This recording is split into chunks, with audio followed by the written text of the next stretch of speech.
咳嗽痰多、干咳、阴虚内热，现一剂经验方，痰少了，内热消了。大家好，我是马医生。经常咳嗽有时干咳，有的时候呢也会痰多，伴有阴虚内热、潮热盗汗、五心烦热如果你有以上几个症状，那你就是肺阴虚的咳嗽了。那什么是肺阴虚的咳嗽呢？该怎么办呢？那么肺阴虚典型表现呢就是这个干咳没有痰。那中医认为干咳多是这个肺燥，阴虚内热。那一旦出现了肺燥，我们先要这个祛风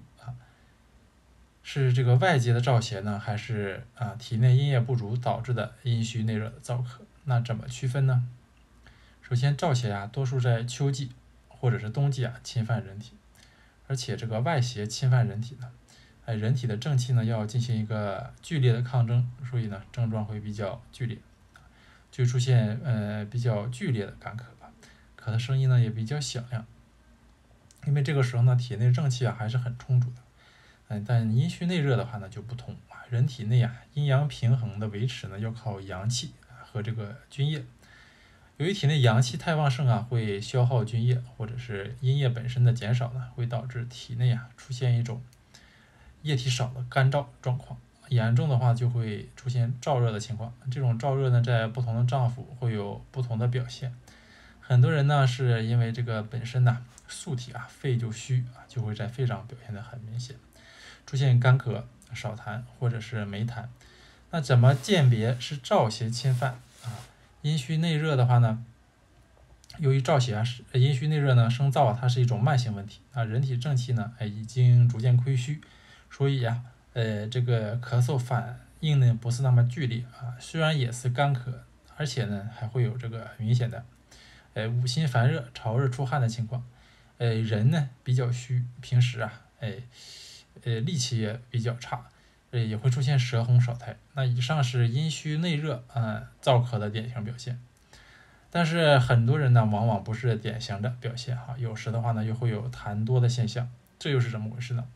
因为这种情况呢是既有阴虚内热，还有脾虚那中医认为脾为生痰之源头，脾虚就容易产生这个痰湿所以就会出现内热燥咳但痰比较多的情况。这个时候看舌头呢是胖大的，有齿痕，也白腻不是典型的舌头那怎么办呢？今天教给大家一个经验方子能够滋阴润燥止咳，还能清热组成的话呢是生地麦冬、沙参、党参、瓜蒌浙贝母、青半夏和这个橘红还有茯苓还有那方子里面第一个梯队的话呢就是生地、麦冬、沙参。这三味好多朋友都了解，它们是养阴清热润燥的药物生地的话能清阴，能这个滋阴清热；麦冬的话、沙参的话呢能够养肺阴、清肺热、润肺燥。那三者一配合那不仅解决了阴液不足内生燥热的问题，而且还肺肾同调既补先天又滋养后天。那么第二梯队的话呢就是瓜蒌、浙贝母、青半夏还有橘红这化痰的四大金刚配合那么瓜蒌浙贝呢它清热化痰，那么青半夏呢它能燥湿化痰，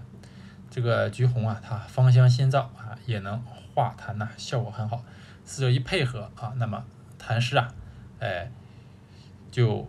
消除了，而且还能行气养阴是非常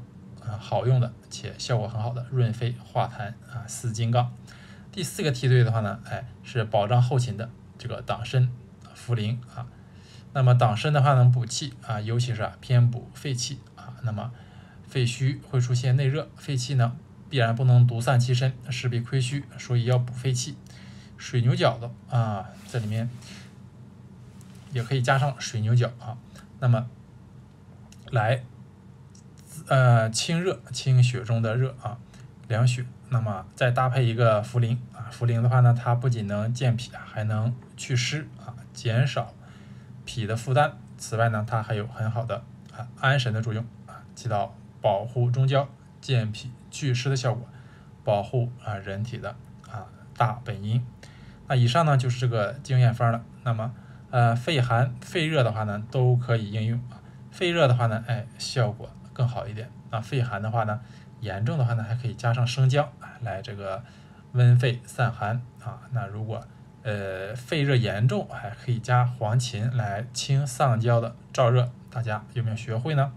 如果喜欢马医生的内容呢，那请关注马医生。